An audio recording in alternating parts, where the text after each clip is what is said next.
We have found a surprising consistency in the wave of scandals that have hit top-of-the-ticket big-name Republican candidates in the last few days. It is an odd but noticeable commonality. Almost every politician out there preaches about the idea of personal responsibility, right? It's time to bring personal responsibility back to America. Time to bring personal responsibility back to Washington. That term, personal responsibility, is a focus group-approved tagline for all sorts of politicians. But it's the Republican Party that's really essentially tried to make personal responsibility its brand of late. I believe this nation is on the cusp of welcoming in a period of personal responsibility, a responsibility era. An era which says each of us are responsible for the decisions we make in life. Pure, unadulterated, generic politics right there. President Bush speaking to a Republican Party gathering in 2002. 8 years later, the Republican Party still trying to claim that whole personal responsibility thing as their party's brand. Leaders overreach because the rules allow them to. Legislators duck their responsibilities because the rules help them to. There's no accountability. There are no consequences. No accountability, no consequences. It's time for some personal responsibility. Well, personal responsibility as a Republican brand, it's in a run for its life right now. Republican Meg Whitman in California, for example. Why is Meg Whitman in trouble right now? Because a big part of her political platform, what she has been campaigning on for months now, is her plan to crack down on illegal immigrants. Specifically, workplaces suspected of employing undocumented workers. Any employer employing an illegal immigrant will be slapped with fines and will have their business licenses suspended under a Meg Whitman administration. Meg Whitman inveighing against people who employ illegal immigrants. That got sort of awkward this week when an illegal immigrant who Meg Whitman employed for 9 years as her housekeeper came out to say, not only did Meg Whitman treat me poorly as an employee, but she knew I was here in the country illegally. Ms. Whitman's response to that allegation was to deny it. She said she didn't know the woman was an illegal immigrant. Cue the high-priced lawyer unveiling the giant blow-up of the letter from the federal government that warned Meg Whitman that her maid appeared to be undocumented, complete with Meg Whitman's husband's signature on it. Do you have any reason to believe that that is not your husband's signature? You know, I haven't seen it, but I suspect it probably is his signature, and I suspect, you know, what he said is he doesn't remember ever receiving this letter. I suspect what he doesn't remember. Who, me? Couldn't be. Blame my husband. I mean, it was his handwriting on that letter, not mine. In fact, I barely even know the guy, to be honest with you. I'm sorry, I've got to go. And there's Republican Senate candidate Christine O'Donnell of Delaware. Ms. O'Donnell also attempted the who, me defense this week after reporters started turning up some funny inconsistencies in her record. Here's Christine O'Donnell's profile on the website LinkedIn. In that profile, under the heading Education, Ms. O'Donnell claims to have attended the University of Oxford in England. See, it's right there, University of Oxford. Christine O'Donnell claims to have studied postmodernism in the new millennium at Oxford.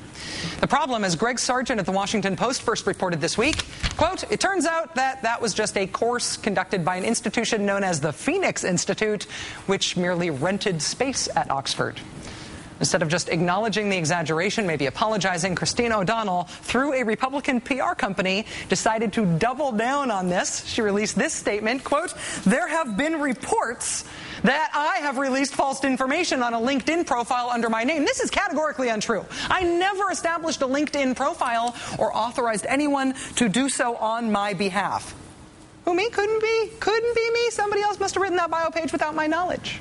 Which is a neat excuse, except for the fact that the claim in question here, the I attended Oxford claim, did not just appear on Christine O'Donnell's LinkedIn profile. It also turned up on her profile page at another online resume sharing thingy. That one even included a special note that all of the information there was user verified. The I attended Oxford thing also appeared on a resume that Christine O'Donnell submitted to a think tank called the Claremont Institute back in 2002. Oh, me? I'm not responsible for any of those either, I promise. Sorry, I've got to go. The Who Me defense also put on full display this week in Connecticut. Republican Linda McMahon, a former executive with World Wrestling Entertainment, is now vying to become that state's next U.S. Senator. Ms. McMahon faced this question at a Tea Party event in Waterbury, Connecticut. Linda, you have, through your company, made many contributions for special interests, put forward to try to get your point of view supported. Haven't you made over $1 million in contributions and lobbying efforts to the Congress? Okay, think. I've railed against special interests and lobbying in this campaign. How do I answer this question? Haven't you made over $1 million in contributions and lobbying efforts to the Congress? In terms of lobbying dollars in Washington, I've not spent lobbying dollars in Washington. Who, me? I never lobbied Congress. You must have me mistaken with somebody else. The problem, as Roll Call newspaper revealed today, quote, McMahon video contradicts lobbying record. Between 2001 and 2008, McMahon's company paid at least $680,000 to lobby Congress and federal agencies over such issues as the defense authorization bills of 02 and 03. In 07 and 08, the WWE paid $340,000 to Washington lobbying firm K&L Gates to help the company navigate a congressional investigation of steroid use in sports. In terms of lobbying dollars in Washington, I've not spent lobbying dollars in Washington. Dollars? We think of them more as euros. The Who Me defense is also being employed in probably the saddest of all these scandals right now, the one currently surrounding Republican Senate candidate Joe Miller of Alaska. Mr. Miller took a trip to D.C. this week, at which point the following messages appeared in succession on his Twitter account. Think I'll do some house hunting while I'm in D.C. Guess I should pick out some office furniture as well while in D.C. Then there's the matter of a name plaque for the door. And finally, my sincere appreciation for the warm welcome, including from future colleagues in D.C. After one of Joe Miller's opponents whacked him for that drape-measuring bit of hubris, all of those tweets magically disappeared from Mr. Miller's Twitter account. Not only did they disappear, Mr. Miller's campaign spokesman then blamed the tweets on a volunteer who will no longer have access to the account. I didn't write those tweets. Who, me? Must have been some volunteer.